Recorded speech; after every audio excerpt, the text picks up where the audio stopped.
বলেন ঠিকটা ঠিক জোরে কর মাহিয়া তোমরা থাকবা সাবানের উপরে অ্যাডভার্টাইজ তোমরা এমপিগিরির বুঝো ঠিকটা ঠিক জোরে কর তোমরা তিব্বত কদুর তৈরির উপর তোমাকে ছবি থাকবে তোমরা এমপিগিরির বুঝো কি ঠিক সারা জীবন দেশো ড্যান্স কি ঠিকটা বলছি প্রথম জীবনে নায়িকা পরের জীবনে গায়িকা এমন আইসে সেবিকা কি ঠিকটা বলি রাগ হইতেছেন নাকি কথা রাজনীতির বুঝি কি বলে সংসদে এই গান গাইবে বুকটা আমার ফাইটে যায় বন্ধু যখন আমার বাড়ির সামনে দিয়া ফাইটে যায়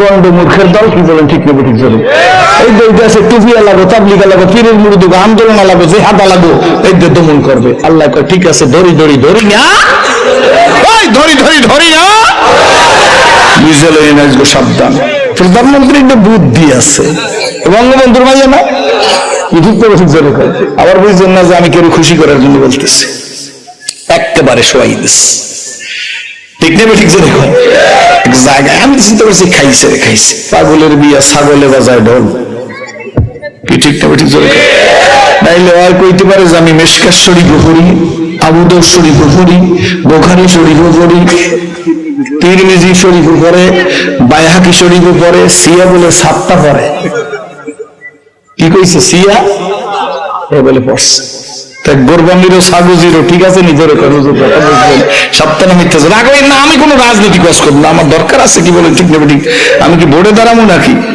কি চিন্তা করলাম হায় রে দেখলাম কি হইতেছে কি খাওয়াই কেনা হজও করি নামাজও পড়ি গানও করি গুও খাই ঘিও খাই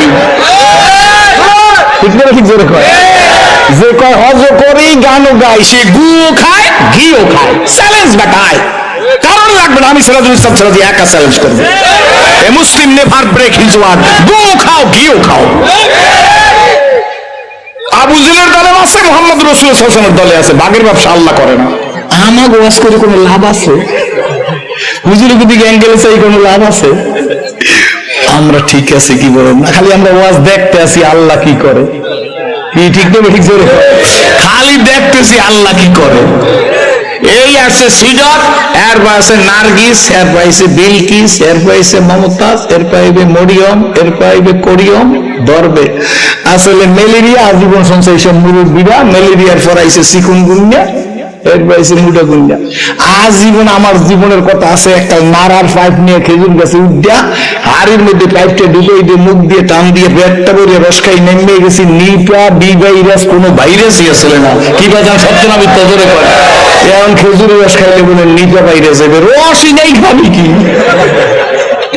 ঠিক দেবে ঠিক জোরে কয় যে জাতি মানুষের হক নষ্ট করে সেই জাতির কাছে গাছের রস থাকে না সেই জাতি মানুষের হক নষ্ট করে ওই জাতির মুরগিতে স্বাদ থাকে না যে জাতি মানুষের অধিকার নষ্ট করে ওই পুকুরে ওই নদীর ইলিশ মাছে স্বাদ থাকে না যেই জাতি মানুষের অধিকার নষ্ট করে স্বামী স্ত্রী মিল থাকে না কি ঠিক নেবে ঠিক জোরে রাগ হইয়েন না বর্তমান যুগে স্বামী স্ত্রীর হক নষ্ট করে স্ত্রী স্বামীর হক নষ্ট করে বুঝতে করছেন তো বলে হুজুর এটা কেমনে একবারে মোবাইলটা কানের কাছে নিয়েই কয় কথা বললো না তোমার ভাই অফিসে যাইল তারপরে কথা কইও আমাকে বলায় না আমাকে জাল কাটি আছে আবার সারে কয় হ্যাঁ কথা কইস না 10টার পর অফিস যাবো তখন তোর ভাবি কাছে থাকবে না তখন মন করলে কত কম জাতির কপালে লাগাইছি আগুন জাতির কপালে লাগাইছি আগুন এই আগুন বুঝিনি বেনা বলো জাতির কপালে লাগাইছি আগুন জাতির কপালে লাগাইছি আগুন এই আগুন বুঝিনি বেনা মোদের কপালে সুখ সইবে না বলো জাতির কপালে লাগাইছি আগুন এই আগুন বুঝিনি বেনা মোদের কপালে সুখ সইবে না স্ত্রী স্বামীর ঠগায় স্বামী স্ত্রীর ঠগায় না রাগ করতেছেন হুজুরের ডাক দিয়ে কয়েককাল কি চাও হুজুর আমার ফুল রয়্যাল বেঙ্গল টাইগার বানাই দেন সীতাবাইদের রয়্যাল বেঙ্গল টাইগার হইবে হুজুরে তো মুস্তাজাবুদ দোয়া হুজুরে দোয়া করছে আল্লাহ ওরে বাঘ বানাই দাও এইবার বাঘ সাজ্জা বা জঙ্গল গেছে কিসের জাত? এটা কি আল্লাহর বানানো বাঘ না হুজুরে বানাইছে বাঘ? আল্লাহ পরিবর্তন করছে, কিন্তু দোয়া করছে কেটা? হুজুরে। ভালো করে বুঝছেন, জঙ্গলের মধ্যে গেছে রয়্যাল বেঙ্গল টাইগার একটা মাদ্রাসার সামনে দিয়ে জঙ্গলের মধ্যে লাভ দিয়ে তোরে খাম, আমার খাইবেন, আমিও তো বাঘ। না, তুই আমার মতো বাঘ না, তুই হইলে এই অনধিকার চর্চা করছে, তুই আছে ইন্দুর, হেরবে বানাইছে তোর বিড়াল, বিড়াল দিয়ে বানাইছে কুকুর, কুকুর দিয়ে বানাইছে সীতাবাঘ, হেরবে বানাইছে কমপ্লিট বাঘ। সুতরাং তোরে খামুক আমার খাইয়েন না। আমার অপরাধ কি? অপরাধ হইলো তুই ডুপ্লিকেট বাঘ। কথা বুঝেন না? বুঝছেন? আমরা হুজুরের মধ্যে আছি কিছু চিৎকার দিতে ইচ্ছা করে, কিন্তু পরের টাকা খাইয়া, যারা পরের টাকা খাইয়া চিৎকার দেয়, হ্যাঁ গো চিৎকারে আগুন জ্বলে না। কি বাজান? সত্য না মিথ্যা? জোরে কোন? এই গাদায় বাঘের খোসাল পড়ছে, বাঘের পোশাক পড়ছে, পরিয়া একালে আমরা সামনে টাউন আছে কোনো, এই লালমোহন গেছে, লালমোহন বাজারে গেছে, লালমোহনের লোক দেখেছে বাঘ আসছে, আসলে বাঘ না গাদা, কিন্তু বাঘের খোসাল পড়ছে গায়ে, কি কয় মুখোশ।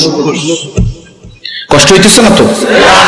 টান টন দিয়ে দেখছি ভাইজান, টান টন দিয়ে ওয়াজ করার পর যাওয়ার সময় ঠান্ডার মধ্যে একটা সিগারেট ধরে টানে, আর সিরাজ সাহেবের গলা আগের মতোই আছে, অসুবিধা নাই। ঠিক না? ঠিক। টান টন যদি আসে পরে দেবো, কি কোন আগে বাউ করে লই। ঠিক আছে। বাজারে গেছে পর সব মানুষ, লালমোহন বাজারে কেউ নেই। এখন বাঘ খুশি সরে নিজেরে ভালো করে বুঝে নেবেন, কিন্তু আপনারা জ্ঞানী মানুষ। বাঘ খুশি সরে চিন্তা করে, আমার দেখে যেমন লালমোহন বাজার ফাঁক হয়ে গেছে, এইখানে যাই যদি আমি একটা বাঘের মতো ডাক দিই, তাহলে ভোলাই কোনো মানুষ থাকবে না। এতক্ষণ কিন্তু ভালো আসলো, কিন্তু ঠিক না? এতক্ষণ কষ্ট কষ্ট পড়ছে, বাঘের মতো দেখাইছে, এখন যে চিৎকার দেবে সেটাও কি বাঘের মতো? জোরে কন। এইবার এতক্ষণ কিন্তু গাদা ঠিক আছে, এবার চেষ্টা বেশি, ঠিকটা বেশি। জোরে কন। যে বাঘের মতো করে উঠতে চাইছে, ডাক দেবে, রয়্যাল বেঙ্গল টাইগার বাঘের কি আওয়াজ কি, কিন্তু গাদা যখন বাঘের খোসা পড়ে দিয়ে দেশে টান,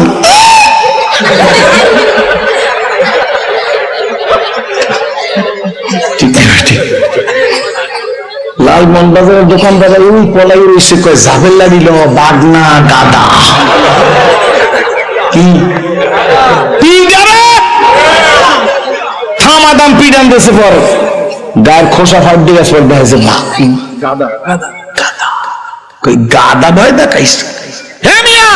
হাজী শরীয়তুল্লাহর মতো হন, শামসুল হক ফরিদপুরের মতো হন, শিববির আহমদ ওসমানীর মতো হন, আলাউদ্দিন সাবরির মতো হন, কাসেম নানুতুবির মতো হন, তবলিগ কুলসুরিমণি ইলিয়াস সাহেব রহমাতুল্লাহর মতো হন, হাজী শরীয়তুল্লাহর মতো লৌহ মানব হন। একটা চিৎকার আইয়ুব খানকে দিয়েছিল, খান সাহেব আপনি কিচ্ছু করেন না ইসলামের জন্য।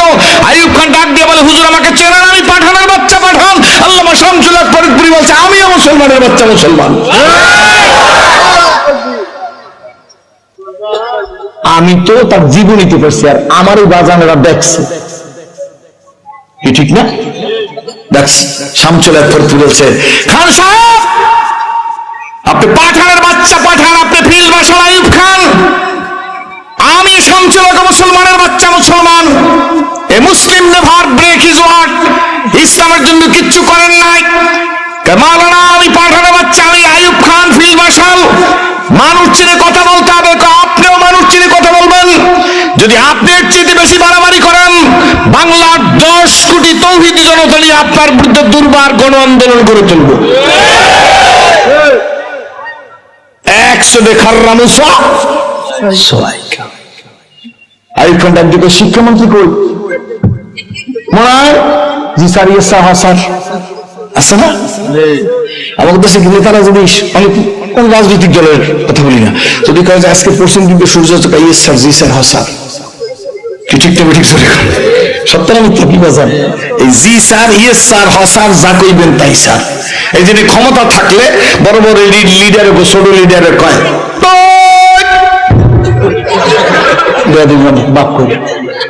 আমি ইসলাম কবুল করার পরে প্রথম বুঝি নাই, 30 বছর ওয়াজ করার পর চিন্তা করলাম একটা সালাম দিলেই তো হয়, আবার পাউডার দেখে দাবানি মারছে, ব্যাপারটা কি? তখন আমি চিন্তা করছি যে আসলে ব্যাপারটা ঠিক আছে। কি ক্ষমতা থাকলে ইয়েস, ক্ষমতা না থাকলে যতদিন ক্ষমতা থাকবে ইয়েস, ক্ষমতা নাই খালেদা জিয়া কেবলমাত্র কাইল গেছে, কয় মাস পর জানি কি ঠিক জোরে কাট। কাইল এবার প্রাইম মিনিস্টার হইলে দেখবেন যে ইয়েস, রোগ তো কিচ্ছু নাই, ঠেলা গাড়িতেও চলবে না, ক্ষমতা এমন একটা জিনিস। রাগলেন না কিন্তু, কি বলেন ঠিক দেবে ঠিক, একটা সুস্থ ক্ষমতার স্বাদ। জিএম কাদের চাচার চেহারার বিকেলকে তাকাই দেখি, আল্লাহ কি বলেন ঠিক নেবে ঠিক। নেশা খাবি খা, নেশা খাবি খা, আর কিছু বললাম না, কেন অ্যারেস্ট হয়ে যায় এই বলা যাইবে না। আপনাকে দেখে ইসলাম কবুল করছি। বিড়ালের মতো ওয়াজ চলবে না, সিংহের মতো ওয়াজ চলবে। ওয়াজ বন্ধ হয়ে যাবে, বাস ঠিক আছে, ওয়াজ তো আর আমার খাওয়ায় না, খাওয়ায় কেনা কারোর বিরুদ্ধে না, কিন্তু বুঝে লওয়া লাগবে। বাঘে মনে আছে তো, অরিজিনাল বাঘে ডাক দেয়, ডুপ্লিকেট বাঘ শোন, তোর খাবো না, খাইবেন না স্যার, কেনা একটা কাজ করতে হবে তোর। কি তুই এখান থেকে চলে যাবি, যাইয়া তোরে যে বাঘ বানাইছে হারে খাবি।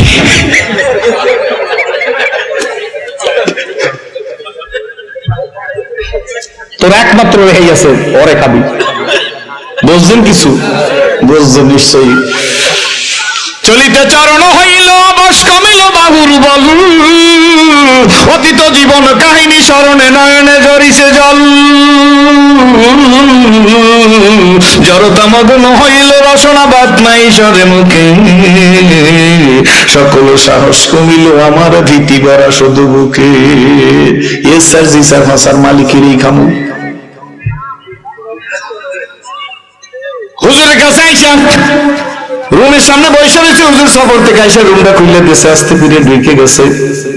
একবার হুজুরের চেহারার দিকে চায়, আর একবার বাঘের নখের দিকে চায়।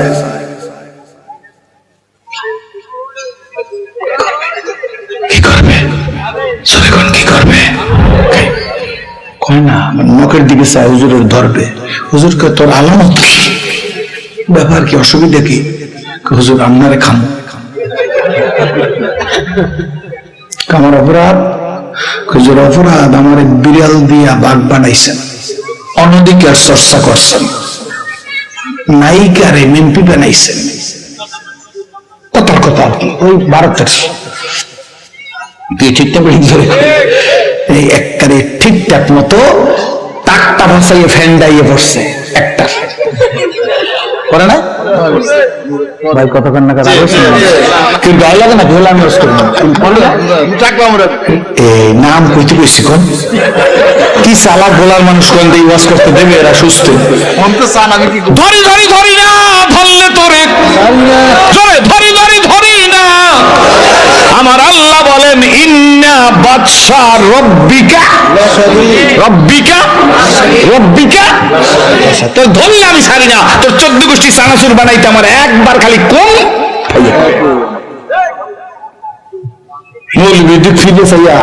আলেমের দিকে নেগলেক্ট করো, যারা আলেমকে নেগলেক্ট করবে, আলেমের সম্মান নষ্ট করবে, আলেমের বিরুদ্ধে ষড়যন্ত্র করবে, আলেমের চরিত্র নষ্ট করবে, আলেমকে মিথ্যা মামলায় দেবে, আলেমের দিকে বাঁকা নজরে তাকাইবে, আলেমের সম্মান নষ্ট করার পরিকল্পনা করবে, আলেমদেরকে অযথা অত্যাচার করবে, জেল জুলুম নির্যাতন করবে।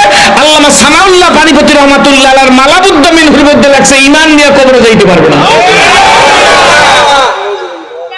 মাদ্রাসার ফলাফল, এরপর কোন আফসোস আছে তো গো? দেখবি টাকা নাই, পয়সা নাই, জামা নাই, টুপি নাই, সাবান নাই, আতন নাই, জায়নামাজ নাই, কিন্তু এলাকার চৌধুরী সাহেবের বাপে মল্লি, চৌধুরী সাহেব খালি আইয়ে কইবে, ইসলামার হুজুর 10 গে ছাত্র দেন, আমার আব্বাই মুরগি হয়ে রইছে, মুরগি বলে হয়ে রইছে। ঠিক যাবেন না চৌধুরী সাহেব থাকলে, যাইবেন কোথায়? এখানে প্রাইম মিনিস্টার দ্বারা যান যে মাননীয় প্রধানমন্ত্রী ওসি সাহেবের পাঠান আমার আব্বার জানাজা পড়বে।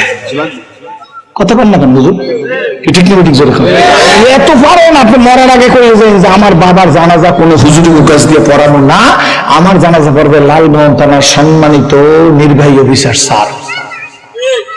ঠিক না ঠিক জোরে যদি থানার ওসি সাহেবের নামাজ পড়াইতে কন বা টিউনো সাহেবের নামাজ পড়াইতে কন, অনেক টিউনো পারবে, থানার ওসিও পারবে, মাদ্রাসা পদী ওসি অবশ্যই পারবে, কিন্তু হ্যাঁ হ্যাঁ আছে তবলিগে সিল্লা দিছে, খাটি ফিরের মুড়ি দিয়েছে, এরা পারে। কি বলেন ঠিক নেবে ঠিক পারবে ঠিকই, কিন্তু যে পারবে না এর কাছে যদি যান, কষ্ট হইতেছে নাকি, বাউ করি আনিয়ে লই, ওর কাছে যাইয়া আমার বাপের একটা সাদা চাদর দিয়ে ডাক্কে রাখা থানায় দৌড় দিবেন, যাই কইবেন যে কনস্টেবলের লোক কইবেন যে স্যার একটু বড় স্যারের লোকে দেখা করবো। কনস্টেবল কিন্তু আপনি দাঁড়ায়, আসতেছি। কনস্টেবল ভিতরে যাই, স্যার স্যারে কবি কি হয়েছে, একটা গ্রামের লোক আইসে, হুজুর এই লোকটাই আপনার সাথে কথা কইবে। ঠিক আছে আসতে দাও। তো আপনি যদি সালাম দেন, আসসালামু আলাইকুম। ওয়ালাইকুম সালাম। সাল্লাম। কোথায় যান? আমার বাবার মদিয়ে শুরু হয়েছে। ওসি সাহেবকে আমার কি হয়েছে? স্যার আব্বাই লিখে রেখে গেছে স্যার, কোন আলেম আমার দ্বারা জানাজা পড়াইবেন না স্যার। এই আমার কথা লেখা আছে কাগজের মধ্যে, আপনি জানাজার নামাজ পড়াইবেন। ওসি সাহেবের কাছে কলিং বেল থাকবে, কলিং বেল একটা টিপ দেবেন। সেন্টি আইয়া আসতে কনস্টেবল এসে কইবে, স্যার কি হয়েছে? হ্যান্ডকাপ লইয়াও। তো স্যার হ্যান্ডকাপ করে, হাতে হ্যান্ডকাপ লাগাও। স্যার আমার অপরাধ কি? 52,000 টাকা সরকার আমার বেতন দেয় তোর বাপের জানাজা করার জন্য না, চোরডি সাইজ করবো, ডাকাতটি সাইজ করবো, আর টাকা খাইয়ে ভোট দিয়েছে, অযথা মার্কার উপর সিল মারছে, হারিকেন জ্বালাইয়া, এগুলার ধরবো। ঠিক না ঠিক? এই পাকিস্তান পিরিয়ডের কথা বলছি, বর্তমান সময়ের কথা কই নেই। কি ঠিক না ঠিক? দেখুন এই হারিকেন জ্বালাই, আমার হারিকেন আছে, হারিকেন জ্বালাই সিল মারছে, এগুলার সাইজ করার জন্য সরকার আমার 52 থেকে 55,000 টাকা দেয়। তোর বাপের জানাজা করার জন্য টাকা দেয়। এই দেশের মুন্সি, মৌলভী, আলেম, ওলামা, হাফেজ, কারি, পীর, বুজুর্গ, তবলিগের কর্মী কি মরছে? স্যার আব্বা যে লিখে রেখে গেছে। তো ঠিক আছে, আরে হ্যান্ডকাপ লাগাও। কনস্টেবল হ্যান্ডকাপ লাগাইছে, কয় স্যার কোথায় পাঠাবেন? কয় পাবনা। কোথায়? স্যার পাবনা লাগবে কিন্তু আমার, কয় মেন্টাল হসপিটালে পাঠাইতে হইবে, তোর মানসিক রোগ হইছে। এই সমাজে কিছু মানসিক রোগ হইছে, যারা আলেম দেখতে পারে না, টুপি দেখতে পারে না, তাবলিগ দেখতে পারে না, জিকির শুনতে পারে না, ইল্লাল্লাহ শব্দ শুনতে পারে না, তালবিলাম দেখতে পারে না, মসজিদ দেখতে পারে না, মাদ্রাসা দেখতে পারে না, নারায়ে তাকবীর শুনতে পারে না। আছে না নাই? জোরে কোন। এই অবস্থায় আমাদের কিছু করণীয় আছে না নাই? বড় ভাগে ডাক দিয়ে কয়, এই যে তোর মালিকের রেখা, বুঝলে গেছেন নাকি? শেষ কথা একবারে বড় ভাগে কয় যে স্যার হুজুর আপনারে খাম। আমার অপরাধ কি? আমার অপরাধ, আপনার অপরাধ হইলে আমারে ইন্দুর দিয়া খাবি। হুজুর খাওন, আপনার প্রতি মায়া হয় সত্য, কিন্তু আমার বাঁচতে হইলে আপনারা খাইতে হইবে। কি ঠিক নেবে? ঠিক। অনেক নেতাও কিন্তু ইসলামের বিরুদ্ধে কথা বলতে ইচ্ছা করে না, কিন্তু পাশ দিয়ে ফেন্সিডিল পাড়া আমাদের দেশে তারা কয় ইসলামের বিরুদ্ধে যত কথা কবি তত তোর প্রমোশন হইবে। এই যে ইচ্ছার বিরুদ্ধে প্রমোশনের জন্য ইসলামের বিরুদ্ধে কথা বলে। ঠিক নেবে? ঠিক। ওই কাদের সিদ্দিকী সাহেবের আপন বলে ভাই লতিফ বলে সিদ্দিকী, কি নাম? লতিফ সিদ্দিকী। সেই কাকু দিশে হারাই যাইয়া ওনার কইছে তোরে পোস্টমু প্রজেশন দেবো, অন্দুর দে তোরে বাগ বানাবো। কাকু দিশে না পাইয়া তাবলিগের বিরুদ্ধে কথা কইছে, হজের বিরুদ্ধে কথা কইছে। এরপর কি হয়েছে যে সামনে বুঝতেছি ওমনা থাকতো বাবা। ঠিক আছে, তাইলে আগে এই ডুপ্লিকেট দাবি কইতেছে আমার বাঁচার জন্য আপনারা খান। ঠিক আছে, খাবি তো খাওয়াই লাগবে, বাঁচার জন্য খাবেন, আপনার সাথে কোনো খাতির লেখা দাঁড়া।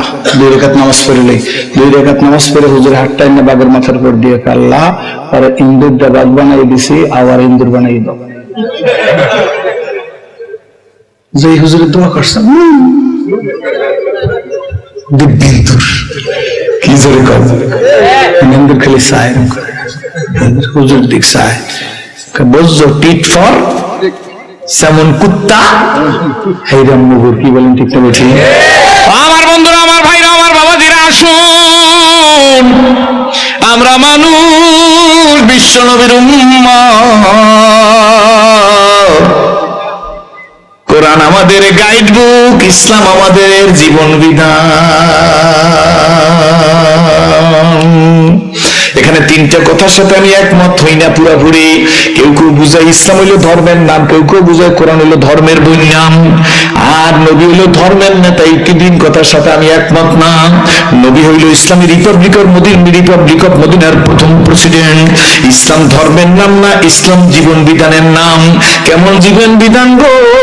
এই মাথার চুলটা কয় তরিকায় রাখবা, মোস্তা কেমনে রাখবা, দাড়িটা কেমনে রাখবা, তাবলিগ কেমনে করবা, দাওয়াত কেমনে দেবা, আউমুন্নাসকে কেমনে দাওয়াত দেবা, আলেমেরে কেমনে দাওয়াত দেবা, আছে না? জোরে কোন সত্য না মিথ্যা? এই পায়ের মোজা দেছো শীতকালে, কোন মোজাটা আগে পরবা, এরপর খোলার সময় কোন পায়ের মোজাটা খুলবা। ডাইন পায়ের মোজাটা আগে দেবে, একটা সুন্নত। খোলার সময় বাম পায়ের মোজাটা খুলবা, একটা সুন্নত। একটা সুন্নতের দাম গো হযরতে হানজালার মতো 100 গলা কাটা শহীদের সব তোমার আমলনামায় দিয়ে দেওয়া হবে। রাজনীতি কেমনে করবা? কি করবা? জোরে কোন। রাজনীতি তো ইসলামে নাই। জোরে কোন। এই রাজনীতি কেমনে করবা? এই বিধান ইসলামে দেওয়া আছে। পাজামাটা বইসা পরবার না, দাঁড়াই পরবা, দেওয়া আছে। কি বলেন, ঠিক না বেঠিক? দাওয়াত কেমনে দিবা?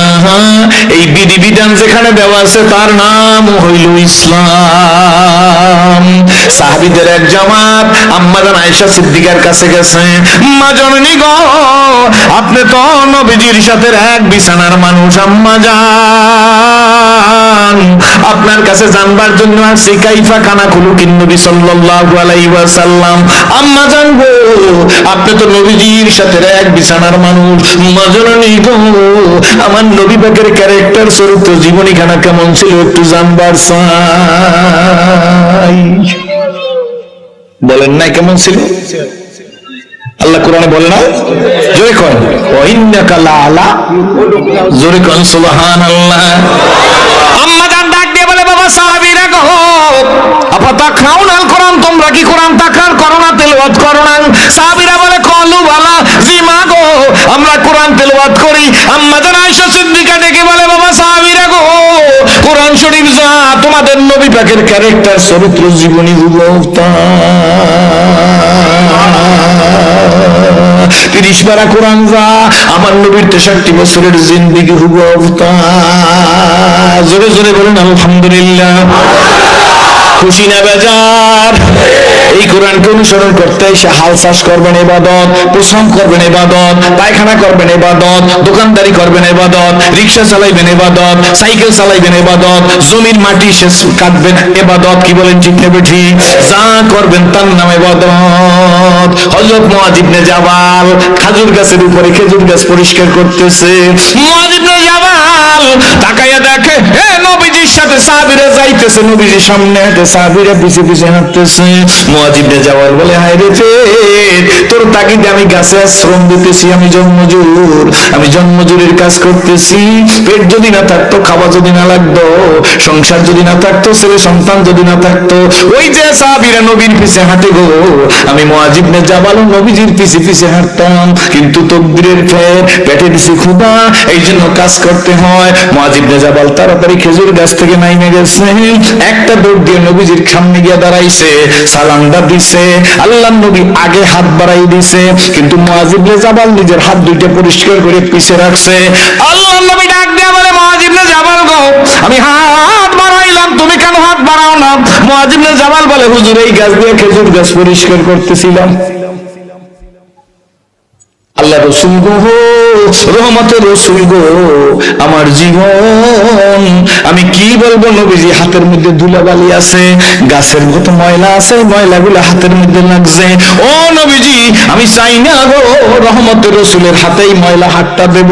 আল্লাহ নবী ডাক দেখো, মুআয ইবনে জাবাল দাঁড়াও, তোমার হাতটা দিয়ে তুমি খেজুর গাছ পরিষ্কার করতেছিলে, জন্মজুরের কাজ করতেছিলে, বদলা দিতেছিলা, শ্রমিকের কাজ করতেছিলা, এই হাতটায় ধুল লাগাবি, আমি তুমি আমার দিকে হাত বাড়াই দাও না, নিজের হাতটারে এত ছোট বলে গন্না কেন? মুআয ইবনে জাবাল গো, আমি নবী বইলা যাই দুনিয়ার প্রয়োজন মিটাইবার জন্য, পেটের তাগিদে, সন্তান পালার তাগিদে, পরিবার বর্গের ভরণ পোষণ করার তাগিদে যেই হাতের মধ্যে ময়লা লাগবে, ওই হাতের জন্য জাহান্নামের আগুন হারাম। খুশি না বেজার? জোরে কোন খুশি না বেজার? মদিনার থেকে 50 থেকে 55 মাইল দূর যুদ্ধ করতে গেছে। আল্লাহু আকবার। হযরত আবু যর গিফারি 55 মাইল দূর থেকে, 50 থেকে 55 মাইল দূর থেকে যুদ্ধ শেষ করে আবু যর গিফারি বাড়িতে আসছে। বাড়িতে আসার সঙ্গে সঙ্গে আবু যর গিফারির শরীরের মধ্যে জ্বর উঠে গেছে। হায় রে, আবু যর গিফারি বিছানায় শোয়া, নিজের বিবি মাথা টিপা দিতেছে, পানি দিয়ে দিতেছে, পট্টি ভিজে ভিজে আবু যর গিফারির চোখ মুখ মুছে দিতেছে। আবু যর গিফারির স্ত্রী এই আদর করার, সেবা শুশ্রূষা করার কারণে আবু যর গিফারির ঘুম এসে গেছে। বিবি আবু যর গিফারির চেহারার দিক তাকাই তাক বলতেছে, একা একা মনে মনে বলতেছে, হায় রে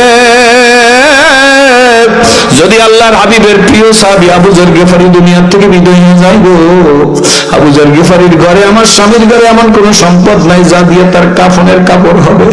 আল্লাহর হাবিবের প্রিয় সাহাবী দুনিয়া থেকে বিদায় হয়ে যাইবে, কিন্তু তার কাফনের কাপড়ের ব্যবস্থা নাই।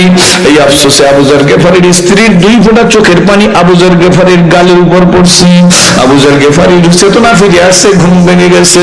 বিবির দিকে তাকাই হাতটা বিবির গালের উপর দিয়ে বলে, বিবি গো কাঁদো কেন গো, আমি কি তোমারে কষ্ট দিছি? বিবি ডাক দিয়ে বলে, প্রাণের স্বামী আপনি জীবনে আমাকে কষ্ট দেন নাই, আমার দিকে তাকান, কষ্ট হইবে না? না, জিন্দেগিতে কোনো কষ্ট দেন নাই। বিবি তাইলে কাঁদো কেন গো? বিবি ডাক দিয়ে বলে, প্রিয় স্বামী আপনি আল্লাহর হাবিবের জলিল কদর সাহাবী হযরত আবু যর গিফারি, যুদ্ধের ময়দান থেকে বাড়ি ফিরছেন, আপনার শরীরে জ্বর উঠে গেছে, আলামত তো ভালো দেখতেছি না। এই অবস্থায় যদি দুনিয়ার থেকে আপনি বিদায় হয়ে যান, আমার প্রিয় স্বামী গো, আপনার ঘরের সামান তালাশ করিয়ে দেখলাম আপনার কাফনের কাপড় কেনার টাকাও নাই, কাফনের কাপড়ও নাই। আবু যর গিফারি উঠে বসে নিজের বিবির মাথার উপর হাত দিয়ে বলতেছে, বিবি দুশ্চিন্তা করিও না, যেই মালিক তোমার স্বামীকে মৌতের বিছানায় ঘুম পড়াইবে, ওই মালিক তার কাফনের কাপড়ের ব্যবস্থা না করিয়া ঘুম পড়াইবে না। আবু যর গিফারির বিবি ডাক দিয়ে বলে, স্বামী কথা তো সত্য, কিন্তু কাফনের তো কিছু দেখতেছি না। ডাক দিয়ে বলে, বিবি শোনো, সত্যি যদি আমি কাছাকাছি সময়ের মধ্যে অথবা যে কোনো সময় মরিয়া যাই, আমার লাশটাকে তুমি ঘরের মধ্যে রাইখা ওই কিনারে যাইয়া পাহাড়ের পাদদেশে দাঁড়াইবা। পাহাড়ের পাদদেশে দাঁড়াই একটা ছোট্ট করিয়া ডাক দিয়া বলবা, শুনছো শুনছো, আল্লাহর হাবিবের প্রিয় সাহাবী হযরত আবু যর গিফারি আর দুনিয়ায় নাই। শুধুমাত্র এই কথাটুক বললে ঘরে আইসো, অল্প সময় অপেক্ষা করবা, দেখবা আমার দাফন কাফনের লোক আইসে গেছে। বন্ধুরা রে, বাবাজিরা রে, লালমনের মায়েরা রে, বলার মানুষ গো, এই সিরাজি আপনাদের দেখে ইসলাম কবুল করছে। বাজান মনে রাইখা দিও, যা চাইছি বেশি পাইছি। জন্ম হয়েছি কোটি কোটি টাকার মালিকের ঘরে, জন্ম হইয়া দুনিয়াতে 500 টাকার নোট চোখে দেখছি, কিন্তু বন্ধুরা যেদিন ঘর থেকে বেরিয়ে আসি, কমের লোকেরা বলছে কোটিপতির ছেলে, ইচ্ছা করিয়া পথভ্রষ্ট হয়ে যাইতেছ, কপালে না জানি কত ভোগ আছে জানো না, না খাইয়া মরবা, দুঃখে দুঃখে মরবা। তখন তাদের দিকে তাকাই, আমার কনফিডেন্স, আমার আস্থা আমার আল্লাহর উপরে, আমার আল্লাহর উপরে আস্থা রাইখে বলছি, দুনিয়ার সমস্ত বাদশার বাদশা হইল আমার আল্লাহ। আমি আমার আল্লাহর কাছে যাইতেছি, এ বাজান আমার দিকে তাকাও, আমি আমার আল্লাহর কাছে যাইতেছি, আমার আল্লাহ আমাকে না খাওয়াইয়া রাখবে না। বাবা খাওয়ানোর মালিক কে? ইজ্জতের মালিক কে? বাবা ভরণ পোষণ কে দে? এই শীতের দিনে প্রচন্ড ঠান্ডা লাগতেছে কিনা জোরে কোন? যদি জিজ্ঞেস করি ঠান্ডা কেমন, কি উত্তর দিবেন? বলবেন খুব শীত। যদি জিজ্ঞেস করি খুব শীত কেমন, আপনারা বলবেন কাল লাগে। আমি যদি জিজ্ঞেস করি কাল লাগে কেমন, রংটা কি, আপনারা বলতে পারবেন না। মাননীয় প্রধানমন্ত্রী বিরোধীদের নেত্রীর কাছ থেকে কোনো আইন জারি হয় নাই, প্রতিবেশী রাষ্ট্র নরেন্দ্র মোদীর পক্ষ থেকে কোনো চিঠিও পাঠায় নাই। জো বাইডেন এত বড় ক্ষমতাশীল, কিন্তু তার পক্ষ থেকেও কোনো চিঠিপত্র আসে নাই। শুধু আল্লাহর বিধানের মধ্যে পরিবর্তন হয়েছে। আল্লাহ পাক সেদিন বলছিল দক্ষিণ দিকের বাতাস উত্তর দিকে যাবে, বাতাসের নোটিশ দিয়ে দিয়েছে উত্তর দিকের বাতাস দক্ষিণ দিকে যাবে। কি বলেন, ঠিক না ঠিক? এই কারণে ঠান্ডা লাগে, ঠান্ডা কারো বাবার না। আমার শরীরে যেমন ঠান্ডা লাগে, প্রাইম মিনিস্টার শরীরেও সেই রকম ঠান্ডা লাগে, কোটিপতির যেমন ঠান্ডা লাগে, ভিক্ষুকেরও সেই রকম ঠান্ডা লাগে। এই বাতাসে হুকুম মানলো কার? আরো জোরে বলেন কার?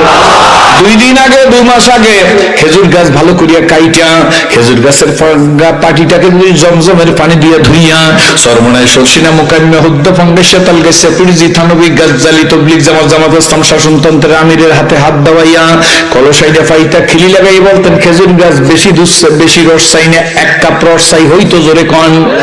যে খেজুর গাছ দিয়ে আজকে রস পাইতেছেন 2 মাস আগে কেন পান নাই? 2 মাস আগে খেজুর গাছ উত্তর দিয়ে দেবে আমার হুকুম নাই তোমাকে রস দেওয়ার, যখন শীতের দিন আসবে তখন আমার থেকে রস পড়বে। এখন থেকে 2 মাস পরে যখন চৈত্র বৈশাখ মাস এসে যাবে ওই হাড়ি পাতবেন, ওই হাত দিয়ে গাছ কাটবেন, সেদিন আর রস হবে না। বলবে মাননীয় প্রধানমন্ত্রী 1 করোড় রসের দরকার, কয় প্রাইম মিনিস্টার কেন, নরেন্দ্র মোদী কেন, জো বাইডেনও যদি আমাকে নোটিশ দেয় এই গাছ থেকে রস দেওয়ার কোনো আইন নাই, আমি নরেন্দ্র মোদীর আইন মানি না, জো বাইডেনের হুকুম মানি না, মাননীয় প্রধানমন্ত্রী শেখ হাসিনা বিরোধী খালেদা জিয়ার আইন মানি না, আমি মানি আল্লাহর আইন। তার আইন জোরে বলেন। ওই দিন আমার উপরে আইন ছিল, আমি রস দিছি, আজকের আইন নাই, আমি রস দিতে পারি নাই। কি বলেন ঠিক না ঠিক? এই গাছটায় কার হুকুম মানে না শুধু মানুষ। কি বলেন ঠিক না ঠিক? এই মানুষ সম্পর্কে আল্লাহ বলে ইন্নাল ইনসানা লিরাব্বিহি লাকানুত। ঠিক না ঠিক? জোরে কন। নিশ্চয়ই এই মানুষ বড় নেমোখারাম। কারা? জোরে কন।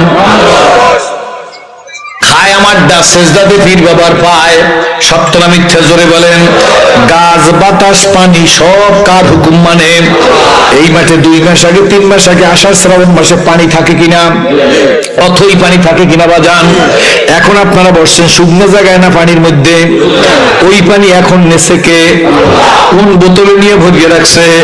সেদিনের পানি আসতে বলছে, আজকের পানি যাইতে বলছে। পানিতে আল্লাহর হুকুম মানলো কিনা? যারা আল্লাহর হুকুম মানবে তাদের সামানের ব্যবস্থা আল্লাহর পক্ষ থেকে হয়ে যাবে। কি বলেন ঠিক না ঠিক? আবু জার গিফারীর স্ত্রীকে ডাক দিয়ে বলে, শোন গো, আমি মারা গেলে ওই পাহাড়ের পাদদেশে গিয়াম ছোট্ট করে আওয়াজ দিয়ে বলবি, শুনছনি আল্লাহর হাবিবের প্রিয় সাহাবী হযরত আবু জার গিফারী আর দুনিয়াতে নাই। জীবনটাই আমার কথা বলতেছি, সব জায়গায় বলিও না, প্রসঙ্গ আসছে সেই জন্য 1 মিনিটে শেষ করিনি। কনফিডেন্স আস্থা ছিল, মালিক তুমি ব্যবস্থা করবা, সব ব্যবস্থা করার মালিক কে? জোরে কন। ও সেরাজি তোরে পাইলে রাখছে কে?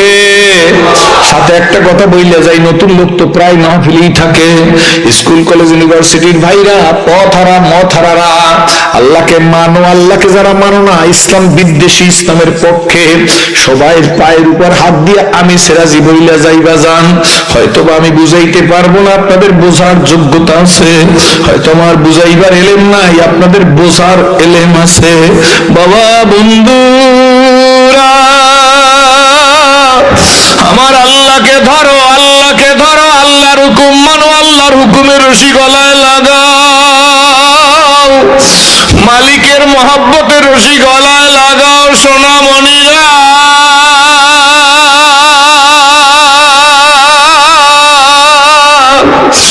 যা চাইবা তাই পাইবা, হার করে দেন কত তৈয়ার হয়, সোনা মাঙ্গে উসে তু বেজার। দুনিয়ার মানুষ চাইলে বেজার, আমার আল্লাহ না চাইলে বেজার। আল্লাহ এরপর আল্লাহকে ধরবেন কি ধরবেন না? আল্লাহর হুকুম মানবেন কি মানবেন না? সোনামণি যুবকরা, তোমরা আমার ছোট ভাইয়ের মতো, বন্ধুর মতো, ছেলের মতো। তোমাদের কাছে আমি প্রথমে একটা কথা বলি, যদি আমাকে ভালো লাগে তাহলে তোমাদের কাছে বলতে চাই, কোন মুরব্বীদের কাছে দাবি করব না। আমার সোনামণি যুবক, আমি প্রাণটা খুইলা তোদের জন্য দোয়া করবো। আমার একটা আপন ভাই ইসলাম কবুল করে নাই, আমার মাও ইসলাম কবুল করে নাই, আমার বাবাও ইসলাম কবুল করে নাই, আমার বোনও নাই ইসলাম কবুল করা, এমনকি আমার একটা মেয়েও নাই। আল্লাহু আকবার। আমি তোদের ভালোবাসে বলি, বন্ধু জীবন হইল একটা। কি বলেন ঠিক না ঠিক? এই একটা জীবনকে কোরআনের রঙে রঙিন করবা, নবীর প্রেমে রঙে রঙিন করবা। এমন যুবক কারা একটু দাঁড়াইয়া ঠান্ডার মধ্যে আমার সামনে দেখাও, আল্লাহ তুমি কবুল করো। যুবকেরা, শুধু যুবকেরা দাঁড়াইয়া দেখাও। যুবক, আমি প্রাণটা খুলে আজকের একটা দোয়া করবো, আল্লাহ তুমি কবুল করো। আল্লাহ আমার এই সোনামণি, আমার ভাইয়েরা, আমার সম্মানিত মেহমানরা, হক্কানি ওলামা একরামরা, সাদা দাড়িওয়ালা বাজারের এদের জন্য দোয়া করেন, আল্লাহ যেন আব্দুল ইবনে মাসুদের মতো বানায়, খালেদ বিন ওলীদের মতো বানায়, আবু বকর, ওমর, ওসমান, আলী, হায়দারের মতো বানায়, সাদ, সাঈদ, তালহা, জুবায়ের মতো বানায়। আল্লাহ তুমি কবুল করো। আমার এই যুবকদেরকে যেন আল্লাহ মুক্তি দিয়া দেয়। আলহামদুলিল্লাহ বলে বৈশা পড়েন আল্লাহু আকবার। আওলাদ ওয়াজবাবু দিয়ার মালিক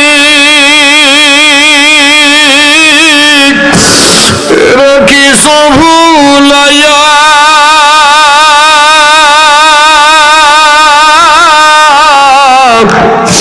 কোনদিন জানি নিয়া যাইবা গো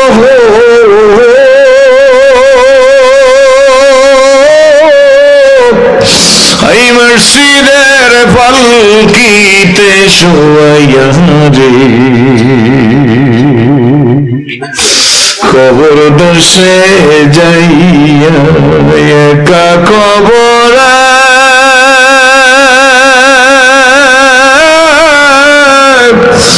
কেমনে রে থাকে মানুষ ভাই বন্ধু বাপ মা সারিয়া রে।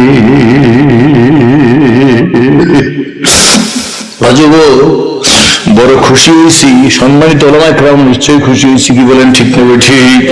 শোনো বাবা শোনো, আব্দুল্লাহ ইবনে মাসউদ ডাক দিয়ে বলে বিবি কোন হযরতে আবু যর গিফারি ডাক দিয়া বলে বিবি কোনো চিন্তা করিও না, কিছুদিনের মধ্যে আব্দুল্লাহ ইবনে মাসউদ ওই রোগী দুনিয়ার থেকে বিদায় হয়ে গেছে। বিজন প্রান্তর কোন ঘর বাড়ি নাই কাছাকাছি, একেবারে মারা যাওয়ার পরে বিবি ঘরের মধ্যে লাশটা রাইখা যারা খাই খাই করে হাজার হাজার কোটি টাকা বাংলাদেশে চুরি করে বিদেশে বানায় পাঠায়, কি বলেন ঠিক না ঠিক? হাজার হাজার কোটি টাকার মালিক। সেদিন দেখলাম একজনে কয় হাজার কোটি টাকা জানি বিদেশে পাচার করছে।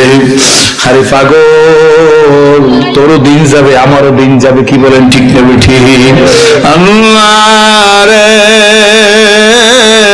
বন্ধু, আবু যর গিফারির লাশটা রাইখা বিবি ওই পাহাড়ের পাদদেশে, মনে আছে তো? ওই পাহাড়ের পাদদেশে যাই এবার ছোট্ট করে আওয়াজ দিছে, শুনছো হে আল্লাহর মাহবুবেরা, আমার স্বামী আবু যর গিফারি দুনিয়ার থেকে বিদায় হয়ে গেছে। এই কথাটা বইলা আবু যর গিফারির স্ত্রী ঘরে আইসা স্বামীর লাশের পাশে বসা, আল্লাহ কাদেরে কুদরত কাদেরে মতলব এই শব্দটা 70 মাইল দূরে আল্লাহ পৌঁছেই দিয়েছে। আল্লাহু আকবার। 70 মাইল দূর থেকে হযরত আব্দুল্লাহ ইবনে মাসউদ দিনের এক জামাত নিয়ে দাওয়াতের কাজে যাইতেছে। এই আব্দুল্লাহ ইবনে মাসউদের কানের মধ্যে এই আওয়াজটা পৌঁছেই দিয়েছে। আব্দুল্লাহ ইবনে মাসউদ সাথীদের ডাক দিলে, আমার সাথীরা যেইখানে যাওয়ার কথা, যেইখানে দাওয়াতের জন্য খিমা গাড়ার কথা, আজ আর সেখানে যাওয়া যাবে না। সাথীরা ডাক দিয়ে বলে, হুজুর প্রিপারেশন তো নিয়ে আসছি, প্রস্তুতি তো নিয়ে আসছি, যাইতে দোষ কি? আব্দুল্লাহ ইবনে মাসউদ ডাক দিয়ে বলে, শোনো, আমাদের এক দিনী ভাই দুনিয়ার থেকে বিদায় হয়ে গেছে। আজকের তো দিনী ভাই নাই, আজকের হইছে পীর ভাই, কি বলেন ঠিক না ঠিক? আজকের যদি আমার পীরের মুরিদ হয় তাহলে লোকটা খুব ভালো। আমি যে পীরের মুরিদ, এই পীরের মুরিদ নাই যিনি লোকটাকে আমি ঘৃণা করি। আমার টুপির মতো টুপি হইলে লোকটা আমার কাছে খুব ভালো, আমার টুপির সাথে টুপি মেলে না, এই কারণে লোকটাকে আমি ঘৃণা করি, কি বলেন ঠিক না ঠিক? আমি যেই দল করি উনি সেই দল করেন, এই জন্য ওনাকে নেগলেক্ট করি। এই যে দলাদলি আর ফালাফালি আর বিবৃতি আর পাল্টা বিবৃতি, এই বিবৃতির কারণে আজকের এক দলের লাত্তি খাই আর এক দলের কাছে যাই, আর এক দলের লাত্তি খাইয়া আর এক দলের কাছে আসছে। আমি হিসাব করে কথা বলতেছি, কি বলেন ঠিক না ঠিক? দলাদলি যদি না থাকতো, সরসিনা আমার, সগহাই আমার, তবলিগ আমার কাজ, কি বলেন ঠিক না ঠিক? দাওয়াত আমার কাজ, ফুরফুরা আমার কাজ, জোনপুর আমার কাজ, আওয়ামী লীগের লোকটাও আমার, বিএনপির লোকটাও আমার, জামাত ইসলামের লোকটাও আমার, শাসনতন্ত্রের লোকটাও আমার, 6 দলের লোকটাও আমার, 12 দলের লোকটাও আমার। ভুল আছে রুদ্ধদ্বারে সংশোধন করব। সমাজের মধ্যে ফিতনা করিয়া লাভ কি, কি বলেন ঠিক না ঠিক? রুদ্ধদ্বারে সংশোধন করব। সমাজে যদি ফিতনা সৃষ্টি না করতাম, আমরাও শামসুল হক ফরিদপুরের মতো নারায়ে তাকবীর বললে সবাই কাঁপতো, কি বলেন ঠিক না ঠিক? কিন্তু আমরা বাবা গাদা হইয়া বাঘের চামড়া পরে হুঙ্কার দিতে চাই। এই হুঙ্কারে কিন্তু বাতিলের ভিত নষ্ট হয় না, বরং আরো শক্ত হয়ে যাইতেছে, কি বলেন ঠিক না ঠিক? বাবা to the pure all things আর পিওর। আমার উপরে কেউ রাগ করিয়েন না, আমি কেউ খুশি করার জন্য, খোদার কসম, খোদার কসম, খোদার কসম, কাউকে খুশি করার জন্য না, কাউকে বেজার করার জন্য না।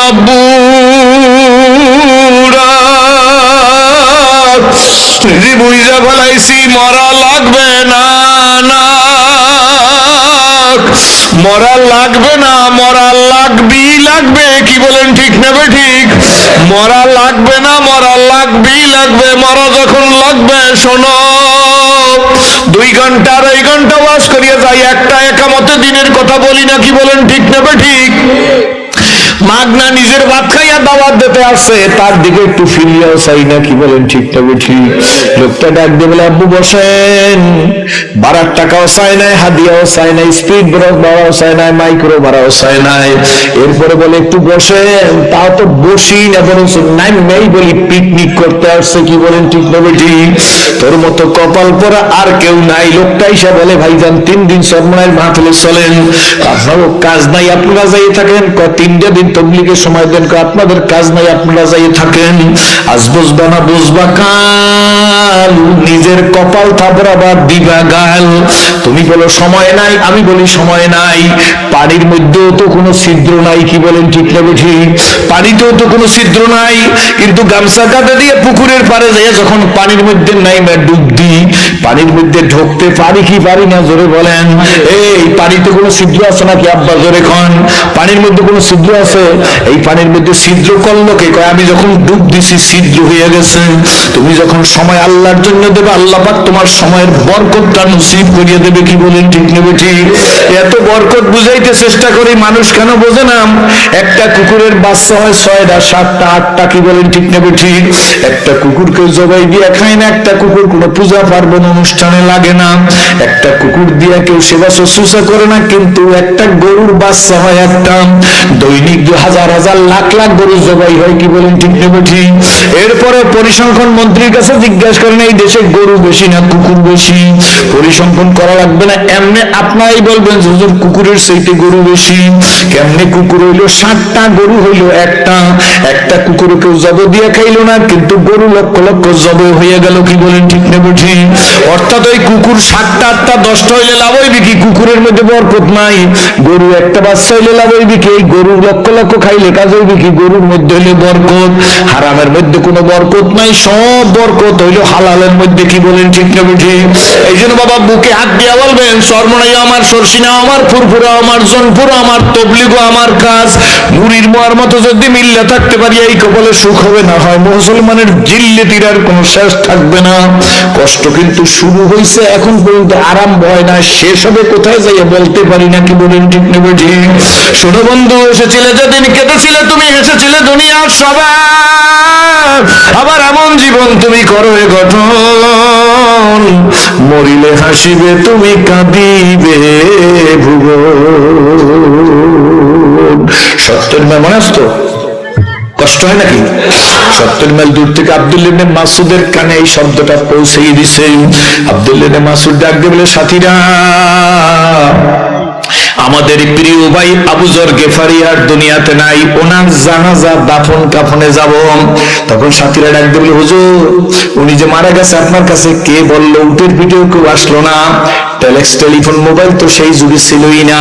আব্দুল্লাহ ইবনে মাসউদ ডাক দিয়ে বলে, সাথীরা গো, একটু আগে আমি কোনে কানে শুনতে পাইলাম এক অনাথ অবলার আওয়াজ। ডাক দিয়ে বলতেছে, হযরত আবু যর গেফারি দুনিয়ার বুকে নাই। হুজুর আপনি শুনছেন? বলে হ্যাঁ। বলে এখন যাবেন কেমনে? হুজুর হাঁটা শুরু করো। এখান থেকে 70 মাইল দূর, নট কিলোমিটার, মাইল। 70 মাইল দূরে যাইয়া তার কাদাফন খাবন কেমনে দিবেন? শোনো, আমরা হাঁটা শুরু করি, আমাদের কাজ আমরা করব, আল্লাহর কাজ আল্লাহ করবে। জোরে বলেন সুবহানাল্লাহ। আমরা হাঁটি। আব্দুল্লাহ ইবনে মাসউদ ডাক দিয়ে বলে, সাথীরা হাঁটো, আবু যর গেফারির দাফন কাফনে শরীক হব। এমন তো হতে পারে আল্লাহ পাক রব্বুল আলামিন রাস্তাকে ছোট করিয়া দেবে। কি পারে না? পারে না? জোরে কোন। বাংলার একজন প্রখ্যাত মুফাসসিরে কোরআন চট্টগ্রাম ঐতিহাসিক প্যারেড ময়দানে 3 দিন মাহফিল হইতো। শেষ দিনে জায়গায় ধরতো না, তখন তিনি বলতো, আল্লাহ এই মাঠটাকে তুমি প্রশস্ত করে দাও, বাড়াইয়া দাও। পারে না? পারে না? জোরে কোন। পারে কি? পারে না? আল্লাহু আকবার। তার কবরকে আল্লাহ জান্নাতের বাগান বাগান বানাই দিও বাবা। দিলদার একটু উদার রাইখে মানুষের জন্য দোয়া করিয়েন, কারোর ছোট মনে করিয়েন না। আপনিও ভুলের উঠতে না, আমিও ভুলের উঠতে না। আপনিও জান্নাতের সার্টিফিকেট পান নাই, আমিও জান্নাতের সার্টিফিকেট পাই নাই।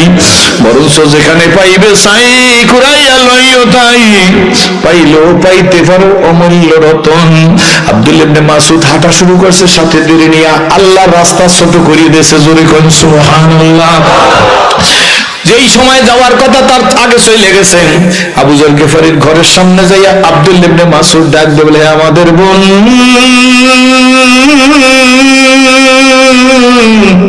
আবু যর গিফারির স্ত্রী, আপনি একটু বারান্দায় যান, আমরা আমার ভাইকে ঘর থেকে নামাবো, গোসল দেবো, কাফন পরাবো। আবু যর গিফারির স্ত্রী বারান্দায় গেছে, সাথীরা নাই, আব্দুল্লাহ ইবনে মাসউদ সহ লাশ ধরে বারান্দায় উঠানে বাইর করিয়া তারপরে তারা ঠিকভাবে গোসল দিতেছে। বন্ধু বান্ধব যখন গোসল দেওয়া হয়ে গেছে, একজন আরেকজনের মুখের দিকে তাকায়, আর একজন আরেকজনের মুখের দিকে তাকায়, আর প্রত্যেকের চোখ দিয়ে দর দর করিয়া পানি ধরে। আবু যর গিফারির ঘরের মধ্যে দুইটা দেখে এমন কিছু নাই যা দিয়া তার কাপড়ের ব্যবস্থা করা হবে, এমন কোন সম্পদ নাই যা দিয়া বাজার থেকে কাপড়ের কাপড় কিনে আনবে। একজন আরেকজনের দিকে তাকাইতেছে।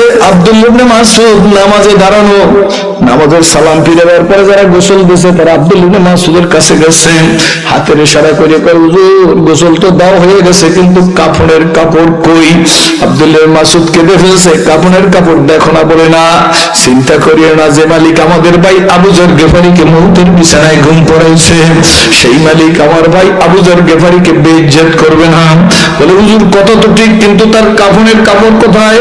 আব্দুল্লাহ ইবনে মাসউদ ভাইয়ের কাছে আইসা আবু যর গিফারির কাফনের কাছে আইসা তার মাথার মধ্যে পাগড়ি বাঁধা ছিল। আব্দুল্লাহ ইবনে মাসউদ মাথার পাগড়ি খুলে হাতের মধ্যে নিয়ে বলেন, নে নে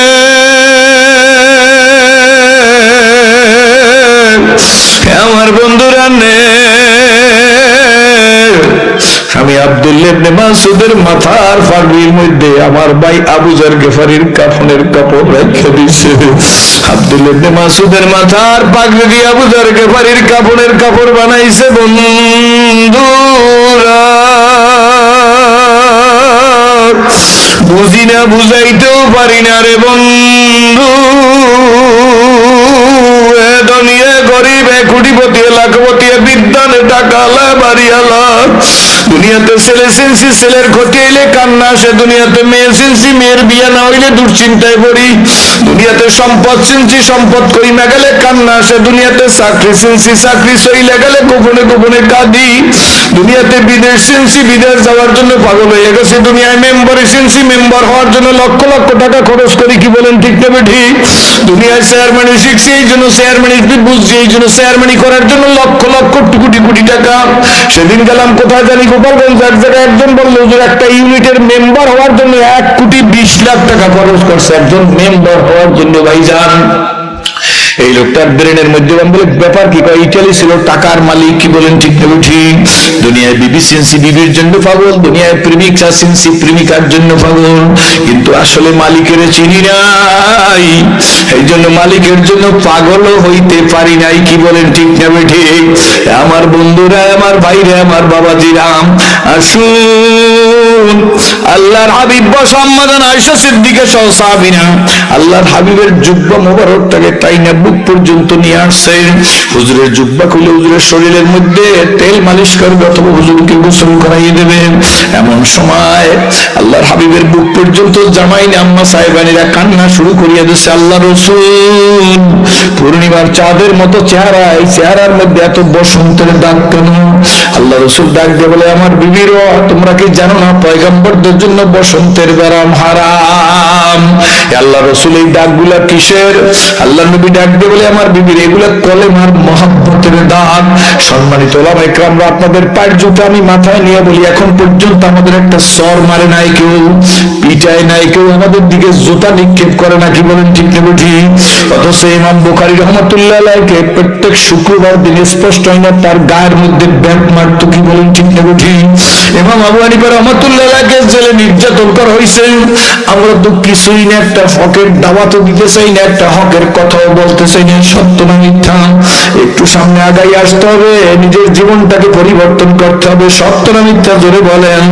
আমরা তো ওইরকম হয়ে গেছি, আরে অভিনয় করতে ইচ্ছা করে, পিঠের মধ্যে বাঘের ছবি আঁকা লাগবে। আর্টিস্টের কাছে গিয়ে বলে, ভাই আমার পিঠের মধ্যে একটা বাঘ আইকা দাও। আর্টিস্ট ডাক দিয়ে বলে, সুন্দর বাঘ আইকা দেবো। কোন বাঘ? Royal Bengal tiger. আর্টিস্ট ডাক দিয়ে বলে, আপনার পিঠে এমন বাঘ আইকা দেবো আপনি নাটক করতে পারবেন, কোনো সমস্যা নাই। আর্টিস্টের কাছে কাঠি থাকে, চেকুন শলা থাকে, শলা দিয়ে দাগ দিয়ে মানে পাও বানাইতে হয়, মাথা বানাইতে হয়। আর্টিস্ট যখন পিঠটা তার দিকে দিয়েছে, আর্টিস্ট কাঠি দিয়ে তার দিকে যখন গুঁতো দিছে, তিনি গুতায় ব্যথা পাই। এই ডাক দিয়ে বলে, কি ব্যাপার আমার আঘাত দাও কেন? আঘাত দি না। কি করো? বাঘের পা আঁকতেছি। ডাক দিয়ে বলে, এত ব্যথা লাগে আমার বাপ পা পিঠের মধ্যে পা আঁকা লাগবে না। ঠিক আছে, পাও বাদ দিয়ে বাঘ আঁকো। আর্টিস্ট ওই কাঠি দিয়ে তার পিঠের উপরে মাথা আঁকা শুরু করছে। কাঠি দিয়ে যখনই আঘাত করছে তখনই ব্যথা পাইছে, গুঁতো দিছে, ব্যথা পাইছে। ডাক দিয়ে বলে, কি করো আমার জীবনটা বাইর হয়ে গেল। ডাক দিয়ে বলে, ভাইজান আপনি বাঘ আসতে বলছেন, পাও বাদ দিয়ে দিছি, মাথা আঁকতেছি। এত ব্যথা সহ্য করে বাঘের মাথা লাগবে না, তাহলে বাঘের মাথা বাদ দিয়ে বাঘ বানাও। আর্টিস্ট ডাক দিয়ে বলে, ঠিক আছে তাহলে পেট বানাইতে আসি। পেট বানাইতে গিয়ে কাঠি দিয়ে যখন গুঁতো দিছে, একটা চিৎকার দিয়ে আমার জীবনটা গেল। তুমি কি করতেছো? বাঘের পিঠ বানাই, পেট বানাইতেছি। ডাক দিয়ে বলেন, এত ব্যথা পাইয়ে পেট বানানো লাগবে না, মাথাও দরকার নাই, পাও দরকার নাই, পেটও দরকার নাই। ডাক দিয়ে বলে, এছাড়া যা আছে তা বানাও। এরপর পিঠ বানানো শুরু করে দিছে।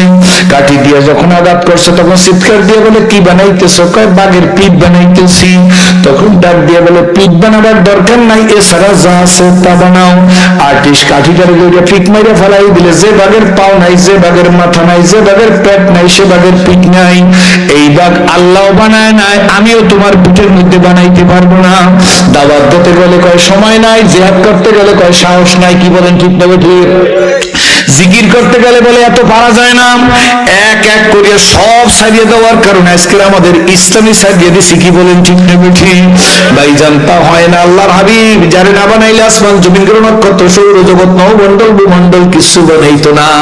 উহুদের যুদ্ধের আগের রাত হযরত জাবের রাদিয়াল্লাহু তাআলা আনহুকে ডাক দিছে, বাবা আব্দুল্লাহ ডাক দিছে, জাবের দৌড়ে আসছে। হযরত আব্দুল্লাহ জাবেরকে জড়াই ধরছে। কষ্ট হয় নাকি আপনাদের? ডাক দিছে, ভাইজান। আব্দুল্লাহ জড়াই ধরে ডাক দেখে, বাবা ও যাবে, তুই আমার দিকে একটু তাকা। আব্বা তাকাইছি। আমিও তোর দিকে তাকাইলাম। ডাক দিয়া বলে, যাবে তুই আমার গালের মধ্যে একটা চুমা দে। জাবের বাবার গালের মধ্যে একটা চুমা দিয়েছে, আব্দুল্লাহ বাবার ছেলের গালের মধ্যে চুমা দিয়েছে। আব্দুল্লাহর চোখ দিয়ে আমি সংকেত বলতেছি, অল্প সময়ের মধ্যে শেষ করে দেব। চোখের পানি বেয়ে বেয়ে পড়তেছে। ডাক দিয়ে বলে, আব্বু কাঁদেন কেন? আব্দুল্লাহ ডাক দিয়ে বলে, যাবে আজকের রাতের সাক্ষাৎই জীবনের শেষ সাক্ষাৎ। আর মনে হয় সাক্ষাৎ দুনিয়াতে হবে না, বাকি সাক্ষাৎ হবে জান্নাতের মধ্যে। জোরে কোন সুবহানাল্লাহ। জাবের রাদিয়াল্লাহু তাআলা ডাক দিয়ে বলে, আব্বু বুঝলাম না। কয়, আব্বু বুঝবি না? আল্লাহর হাবিব মসজিদে নববীর মধ্যে তার স্বপ্নের ব্যাখ্যা করছে। আল্লাহর হাবিব গতকালকে রাত্রে স্বপ্নে দেখছে নিজের হাতে 70টা গাবি গরু নিজে জবাহ করছে। এ বাবা, আল্লাহর হাবিবের স্বপ্ন তোহি জাবের শোন। আল্লাহর নবী মসজিদে নববীর মধ্যে স্বপ্নের ব্যাখ্যা করছে। আল্লাহর হাবিব যে 70টা গাবি গরু জবাহ করা স্বপ্ন দেখছে, এর অর্থ নবীজি নিজে বয়ান করছে যে উহুদের যুদ্ধে আমার 70 জন সাহাবী শহীদ হয়ে যাইবে। আব্দুল্লাহ ডাক দিয়ে বলে, বাবা যাবে, আমি এর মধ্যে একজন, আমিও মনে হয় শহীদ হয়ে যাব। তোর বোন বেশি, ভাই কম। আমি কিন্তু তোদের মানুষ করতে যাই, অনেক টাকা ঋণ হয়ে গেছি। যদি আমি শহীদ হয়ে যাওয়ার সৌভাগ্য অর্জন করতে পারি, আমি ঋণ পরিশোধ করে যাইতে পারি নাই। আমার পক্ষ থেকে তোরা ঋণ পরিশোধ করতে চেষ্টা করবি। যদি একান্তই পরিশোধ করতে না পারবো, রহমত রসুলের কাছে বলিস, আল্লাহর নবী কোনো না কোনো উপায় আমাকে ঋণ মুক্ত করিয়াই ছাড়বে। ঠিক পরদিন আল্লাহু আকবার, উহুদের যুদ্ধ শুরু হয়ে গেল। এই যুদ্ধের মধ্যে আব্দুল্লাহ শহীদ হয়ে গেছে। আল্লাহর হাবিব অসুস্থ হয়ে পড়ছে। আল্লাহর হাবিবের মাথার মধ্যে হেলমেট ঢুকছে, সবই আপনারা জানেন। আল্লাহর হাবিবকে একটু সুস্থ করার জন্য সাহাবীরা চেষ্টা করতেছে। আল্লাহর হাবিব একটু সুস্থ হয়ে উঠতেছে, এমন সময় সাহাবীরা চতুর্দিকে খবর পেয়ে গেছে, যারা দেখে নাই নবীজিকে, আল্লাহর হাবিব দুনিয়াতে নাই। সাহাবীরা দিক দিকে ছুটাছুটি করতেছে।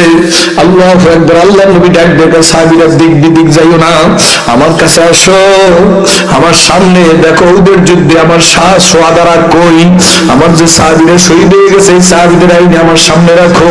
সাহাবীরা দৌড়েই গিয়া যারা শহীদ হয়ে গেছে তাদের কাইডে আল্লাহ নবীর কাছে রাখতেছে। স্তূপ হয়ে গেছে লাশের। আল্লাহ নবী ডাক দিয়া বলে, আমার সাহাবীরা লাশ কয়টা গুইনা দেখো কয়জন শহীদ হয়েছে। একজন সাহাবী গুইনা ইসাকে, আল্লাহ রাসূল আপনার সামনে 68 জনের লাশ রাখা আছে, 68টা লাশ শহীদ হয়ে গেছে। আল্লাহ নবী বলেন, না না, আরো 2টা লাশ আছে, আমি স্বপ্নের মধ্যে 70টা গাবি গরু জবাই করছি, সুতরাং আরো 2টা লাশ আছে, তোমরা এই লাশ 2টাকে খোঁজো। সাহাবীরা দিক বিদিক ছোটাছুটি শুরু করতেছে। আল্লাহ নবীও ছোট্ট ছোট্ট পাড়া দিয়ে যাইতেছে। হঠাৎ করে একজন সাহাবী গিয়া চিৎকার দিয়েছে, আল্লাহ রাসূল কাউকে পাই না, কিন্তু একটা কাটার নাট পাওয়া গেছে। আর একজন সাহাবী চিৎকার দিয়েছে, আমিও তো একটা আঙ্গুল কাটা পাইছি। ওইখান থেকে আর একজন সাহাবী চিৎকার দিয়ে বলে, মানুষ দেখি না কিন্তু ঠোঁট পাইছি একজন। আর একজনে ডাক দিয়ে বলে, একটা লজ্জা স্থান পাওয়া গেছে কিন্তু মানুষ পাওয়া যাইতেছে না। আল্লাহর হাবিব দ্রুত বেগে গিয়ে দেখে সামনে আল্লাহর হাবিবের একটা লাশ, নাক কাটা, কান কাটা, ঠোঁট কাটা, লজ্জা স্থান কাটা, পা কাটা। আল্লাহ নবী লাশের কাছে ওই সাহাটা ডাক দিছে, আমার সাহাবীরা কই গেলি? এই লাশ কার জানোনি? সাহাবীরা এসে গজব বিকলাঙ্গ লাশ, নাক নাই, কান নাই, ঠোঁট নাই। আল্লাহ চক্ষু পেপেলা হয়েছে। আল্লাহ হাবিব এই লাশ আমরা চিনতে পারতেছি না। আল্লাহ নবী ডাক দিয়ে বলে, সাহাবীরা এটা আমার আদরের চাচা আমির হামজার লাশ। আল্লাহ নবী ডাক দিয়ে বলে, কাফেররা তোরা আমার চাচারে এভাবে নির্যাতন করলি, আমার চাচার শরীরকে টুকরা টুকরা করলি, তোদের লাশ যদি আমি পাই আমিও তোদের একটা লাশকে 70 টুকরো করবো।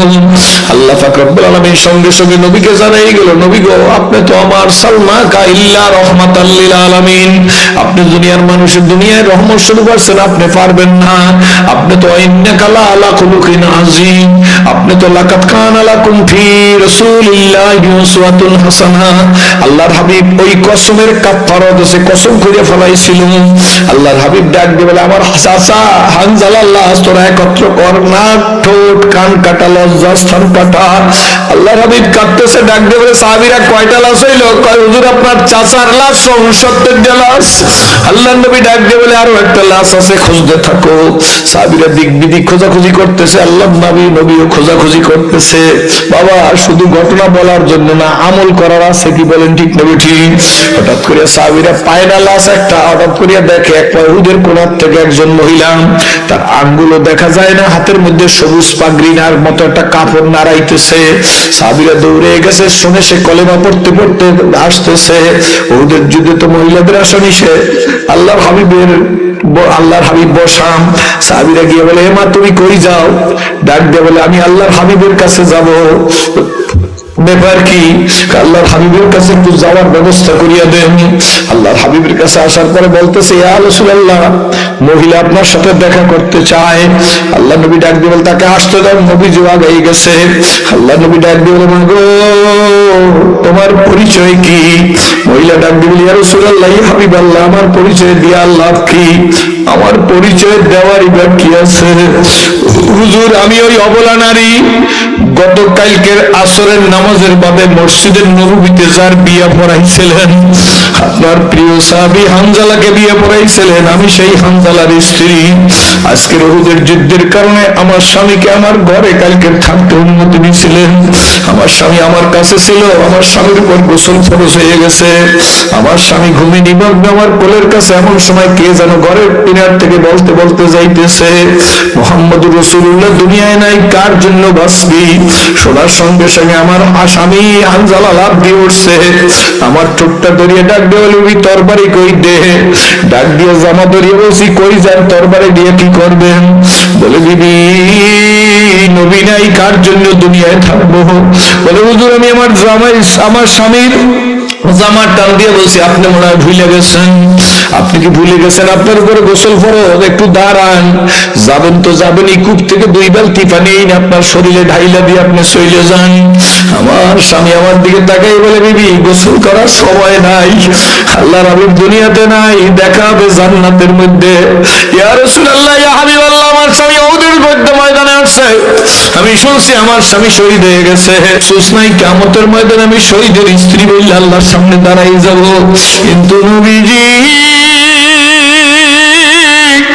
আমার স্বামীর উপর গোসল ফরজ, এই স্বামীকে গোসল না দিয়ে দাফন দিবেন না। আল্লাহ নবী ডাক দিয়ে বলে, সাহাবীরা হানজালার লাশ তালাশ করো। নবীজিও খোঁজ করতেছে, সাহাবীরাও খোঁজ করতেছে, কোথাও লাশ পাইতেছে না।